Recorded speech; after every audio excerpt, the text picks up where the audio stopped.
Hello students, welcome to Biozone classes. मैं doctor Deepa Dahake आज इस सेशन में आप सभी के साथ डिस्कस करेंगे कि आयुष की काउंसलिंग जो स्टार्ट होने वाली है उस काउंसलिंग के लिए आपको कितने इम्पोर्टेंट डॉक्यूमेंट्स रिक्वायर्ड हैं। ये डॉक्यूमेंट्स आपको रिक्वायर्ड होंगे जब आपको प्रोविजनल अलॉटमेंट लेटर मिलेगा और व्हाटएवर कॉलेज आपको अलॉट हुआ है उस कॉलेज में आपको एडमिशन के लिए के पहले पूरा डॉक्यूमेंट वेरीफाई करने होते हैं। तो डॉक्यूमेंट वेरिफिकेशन के प्रोसेस के समय व्हाटएवर डॉक्यूमेंट्स आपको रिक्वायर्ड है उससे रिलेटेड एक वीडियो में ये फिर लेकर आ रही हूँ। आयुष काउंसलिंग में जो डॉक्यूमेंट्स हैं वो आपको क्या रिक्वायर्ड है, बिकॉज स्टूडेंट्स रेगुलरली मुझे पूछ रहे हैं कि क्या डॉक्यूमेंट्स रिक्वायर्ड हैं। तो यहाँ पर देखिए, अब हम सीधे सीधे अपने डिस्कशन को आगे बढ़ाते हैं। And if we come towards the documentation, so series wise हम यहाँ पे डॉक्यूमेंटेशन को स्टडी कर रहे हैं। फर्स्ट जो डॉक्यूमेंट आपको रिक्वायर्ड है वो क्लास 10th मार्कशीट है। 10th क्लास मार्कशीट मेनली आप यूज़ करते हैं यहाँ पर एज प्रूफ के लिए, क्योंकि डेट ऑफ बर्थ वहाँ पर होगा। तो एज प्रूफ से रिलेटेड डॉक्यूमेंट के लिए बहुत ज़्यादा कंफ्यूज्ड मत होइए, क्योंकि कुछ स्टूडेंट्स ने ये भी पूछा है कि एज प्रूफ के लिए क्या हमको जन्म प्रमाण पत्र या बर्थ सर्टिफिकेट बनाना है। तो सर्टिफिकेट्स बनाने की ज़रूरत नहीं है आपको।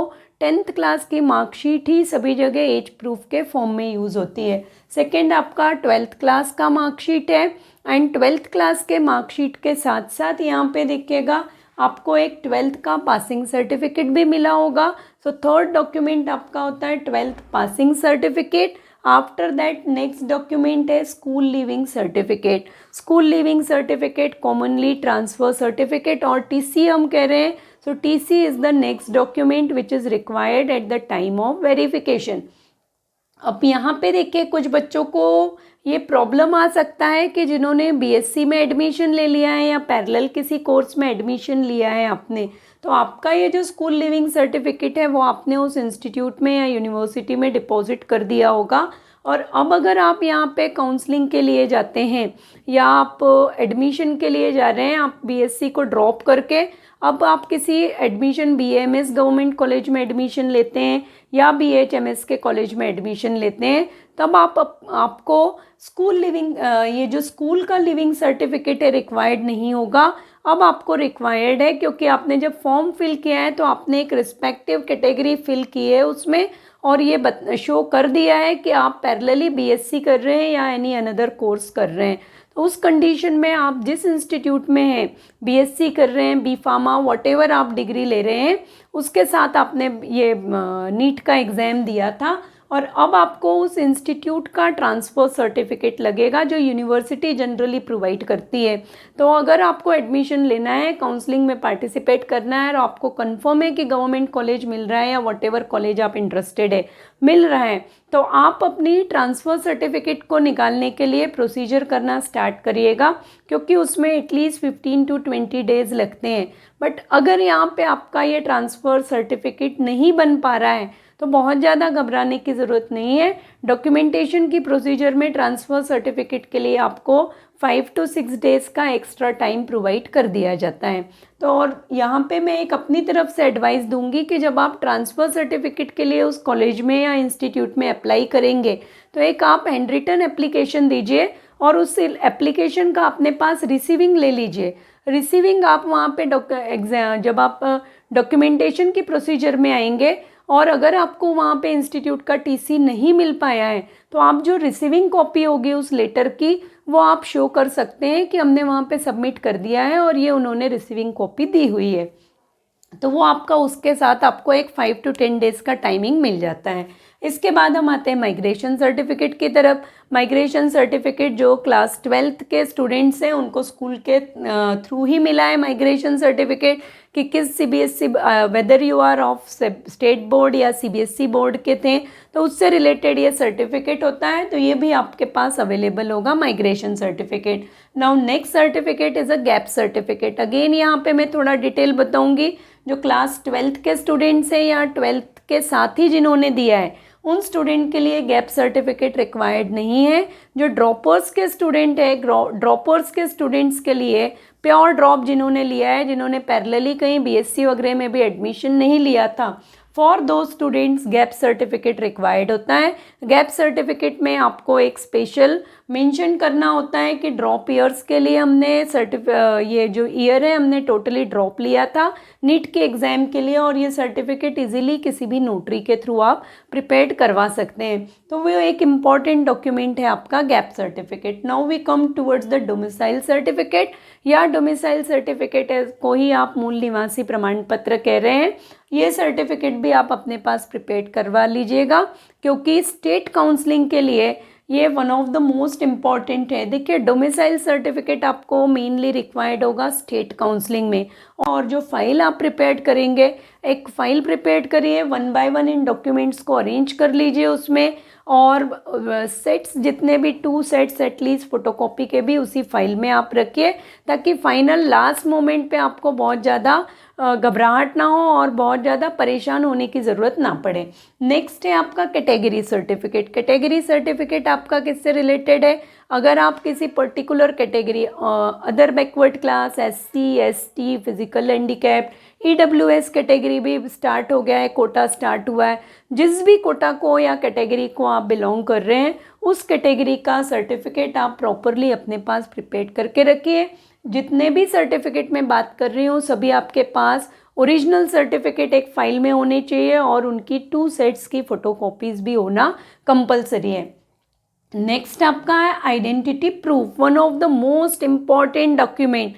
आप पूरे डॉक्यूमेंट्स लेके गए हैं और अगर आइडेंटिटी प्रूफ भूल गए हैं तो ये मान के चलिए आपको एक बहुत बड़ा वहाँ पे डिफ़िकल्टी आएगी डॉक्यूमेंटेशन में, क्योंकि आइडेंटिटी प्रूफ ही है। ऑन पेपर अपने आप को प्रूफ करना काफ़ी डिफ़िकल्ट है, और ऑन पेपर आपकी आप XYZ है या मैं दीपा डहाके हूँ, अगर ये मुझे प्रूफ करना है तो मैं पेपर वर्क्स में ओनली आइडेंटिटी प्रूफ के थ्रू ही प्रूफ कर सकती हूँ। तो उसके लिए आपको ये प्रूफ रिक्वायर्ड होगा। नंबर ऑफ प्रूफ्स वहाँ पे दिए हुए हैं कि आप ये लेके जा सकते हैं, but one of the best and easily available है आपके पास आधार कार्ड। आपका यहाँ पे ओरिजिनल लेके जाइएगा, फोटोकॉपी तो लेके जानी है, बट आधार कार्ड का जो ओरिजिनल आधार कार्ड है वो आप ले सकते हैं। इन केस अगर किसी स्टूडेंट के पास आधार कार्ड नहीं है तो ड्राइविंग लाइसेंस है, पैन कार्ड है, ये डॉक्यूमेंट्स भी है आपके आइडेंटिटी प्रूफ के फॉर्म में आप यूज़ कर सकते हैं। और नेक्स्ट हमारे हैं, अब ये जो है ये आपके डॉक्यूमेंट्स ऑलरेडी आपके पास थे। ये डॉक्यूमेंट, ये रिसेंट डॉक्यूमेंट है आपके नीट 2020 का आपका एडमिट कार्ड, फिर हमारे नीट 2020 का जो स्कोर कार्ड भी लिखा हुआ है कहीं कहीं रिज़ल्ट, तो स्कोर कार्ड या रिज़ल्ट जो भी आपका रिज़ल्ट आपके पास आया है उसका आपने एक प्रिंट लिया है। सो दैट रिज़ल्ट आपका जो होगा वो एक आपका एक इम्पॉर्टेंट डॉक्यूमेंट है, क्योंकि उसी के बेस पे आपका पूरा काउंसलिंग का प्रोसीजर होगा। एंड देन आफ्टर जब आप देखिए काउंसलिंग में पार्टिसिपेट करेंगे और आपको काउंसलिंग का जो रिज़ल्ट आएगा और एक कॉलेज अलॉट होगा, वॉटेवर कॉलेज आपको अलॉट होता है तो उसमें आपको एक टाइम 4-5 डेज़ का प्रोवाइड किया जाता है। उस टाइम में आपको वहाँ पे अवेलेबल होना है। तो वहाँ पे जब आप जाएंगे तो आपको ऑनलाइन ही, जब आपको एक कॉलेज अलॉट होगा, गवर्नमेंट वॉटेवर कॉलेज अलॉट होगा, तो अलॉटमेंट एक प्रोविजनल अलॉटमेंट लेटर आपको वहाँ पे अवेलेबल होगा, तो वो आपको प्रिंट कर लेना है, और वो ओरिजिनल प्लस उसकी 2 फोटोकॉपीज़। ओरिजिनल कंपलसरी है। ओरिजिनल मीन्स आपको ऑफलाइन मोड में ओरिजिनल नहीं मिल रहा है, ऑनलाइन मोड में ही जो अलॉटमेंट लेटर मिलेगा वही आपका ओरिजिनल अलॉटमेंट लेटर होगा। कलर फोटोकॉपी आप उसकी कराइए, और इन केस अगर कहीं इंटीरियर्स में है स्टूडेंट्स, उनके पास कलर कॉपी का प्रोबेबिलिटी नहीं है या फैसिलिटी नहीं है, तो आप ब्लैक एंड वाइट ले सकते हैं। And then after passport photograph, black and white photograph मत रखिए।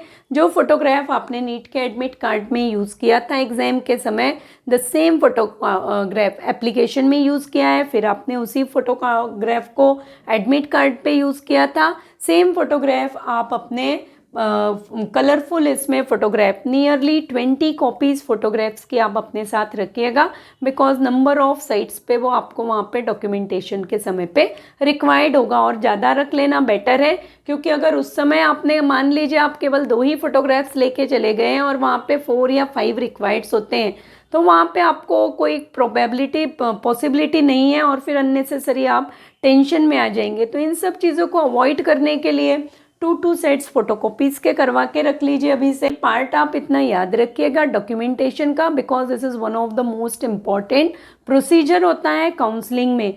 एग्ज़ाम देने का जो पार्ट था वो अब आप कंप्लीट कर चुके हैं, वो एक इम्पॉर्टेंट फेज़ को आप क्रॉस कर चुके हैं।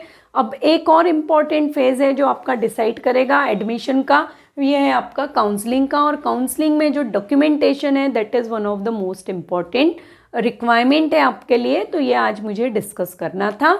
और अभी तक अगर आपने चैनल को सब्सक्राइब नहीं किया होगा so don't forget to subscribe my channel for new updates regarding Ayush counseling, regarding NEET counseling, as well as for the biology section also regularly। last few days से मैं अपलोड नहीं कर पा रही हूँ क्योंकि आयुष से रिलेटेड ही इन्फॉर्मेशंस में स्टूडेंट के क्वेरीज के अकॉर्डिंग स्टेट वाइज लेके आ रही हूँ। एनी अनदर अगर आपको इन्फॉर्मेशन रिक्वायर्ड है तो आप कमेंट बॉक्स में लिख सकते हैं। मैं जितने भी एफर्ट्स आपके लिए कर रही हूँ अभी टाइम अपना निकाल के, अगर आपको लग रहा है कि आपके लिए सफिशिएंट है और आपको कुछ हेल्प मिल रही है तो वो भी आप कमेंट बॉक्स में करिएगा। तो मुझे एक एटलीस्ट सेटिस्फेक्शन होगा कि एटलीस्ट कुछ स्टूडेंट्स को हेल्प मिली है। So kindly subscribe my channel, like my videos, share my videos, and up to next session, stay motivated and stay blessed.